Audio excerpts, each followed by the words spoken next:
Yo, what is going on, my husbandos and waifus? My name is HERMSAUR, and welcome to another review for you guys. Today, my boys, we are going to review Sword Art Online episode number 6. This is season 3, episode 6, Alicization. I should be very, very clear about that, because people are going to be like, yo, I thought this was the first season of Sword Art Online. No!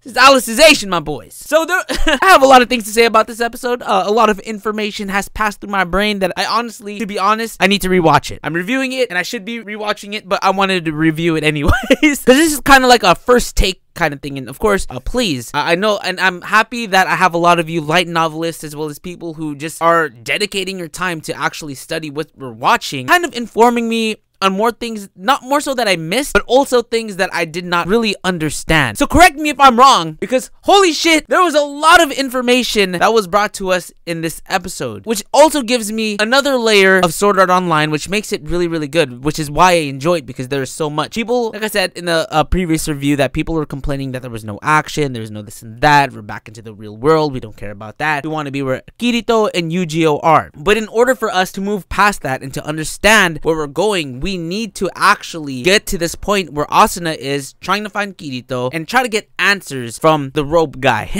I keep fuck. But essentially what they're doing with Wrath is they're duplicating souls through STL. Enabling to do that, they are able to have these souls fight instead of actual soldiers. It's interesting to see this because I felt like they kind of hid that portion away from Kirito. Of course, they told Asuna. The reason why they held that from Kirito, because if this was the case, Kirito would have definitely not went alongside with this, because Kirito is someone that also appreciates artificial intelligence life as well as real life. I mean, his daughter, Yui, is a goddamn artificial intelligence, am I right? He's essentially helping them build this army that are just essentially going to be killed off. So Kirito's whole role in this whole thing is to be able to kind of break the Axiom Church. The Axiom Church was implemented into this world, but it became to the point where people who are living in the underworld are so heavily religious to this Axiom Church that they do not break any rules, there's no murder, and etc. Kirito's role is to break that. Kirito's role is to pretty much make people do things that are against the Axiom Church, which is pretty much what happened to Alice. And it's also crazy that Alice is also a acronym, and then hence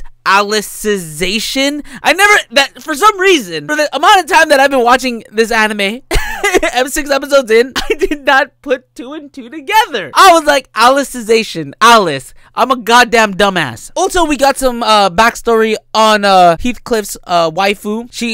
She got a fake bomb implanted into her boob just so it can seem like she was forced into doing his dirty dealings. She was stuck on that mountain because of him, because of that bomb. She was not allowed to leave, or else the bomb would go off. He did that in the protection of her. We knew they were both in a relationship and etc. She went to the mountains to kill him, but could not kill him because of course she loves the guy. And of course the corny part where Asuna's like, you know, I can't really have a grudge against him because he brought Kirito to my life. I was like, okay.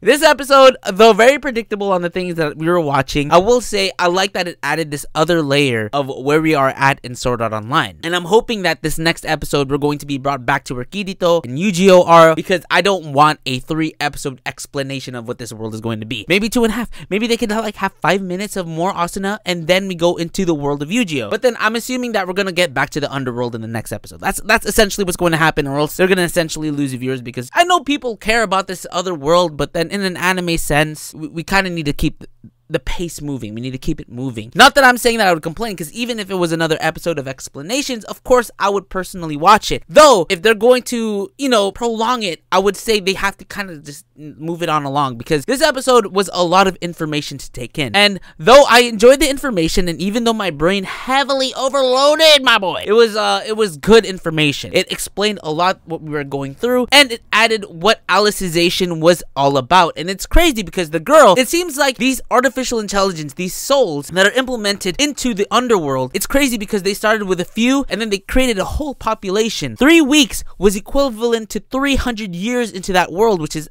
fucking crazy. So I kind of like that they added that, kind of explained that outside of the real world, the underworld is actually a whole different thing in itself, and it's being watched over these guys that worked with Heathcliff. Also, we got to see replicated soul from Hagi, I think that's his name, but it was weird because they could not accept the fact that they were duplicates, so he potentially overloaded himself to death, which is fucking scary, by the way. Imagine just seeing, of course it was seen on a screen as just like this bubble talking to us, but if you think about it, imagine seeing your clone and then your clone just could not accept that they were a clone. They start trying to battle you it out and who is the real person, and then they just fucking explode right in front of your eyes. That's essentially what happened. Asuna kind of got sick to her stomach from seeing that, even though we see it as like, okay, Asuna, you're being a little bit over dramatic. If you think about it, Asuna has been in the artificial world. She has been in VR MMOs and seen people die in that game that relates to real life. So she is kind of tied in, and it brings back memories of what happened to Aincrad. On that, we have to kind of understand. People might see it as like kind of overreacting, but we also have to understand in a standpoint that Asuna has seen this happen in front of her eyes, these artificial intelligence that mattered to her dying. So yeah, overall really good explanation episode in my opinion, but I'm hoping we just move it forward and get into where we're going to be. I'm not saying that this episode shouldn't have happened. This episode 100% had to happen, as well as the last episode. I just feel like we kind of just need to keep moving, or else they're gonna lose the viewers and etc.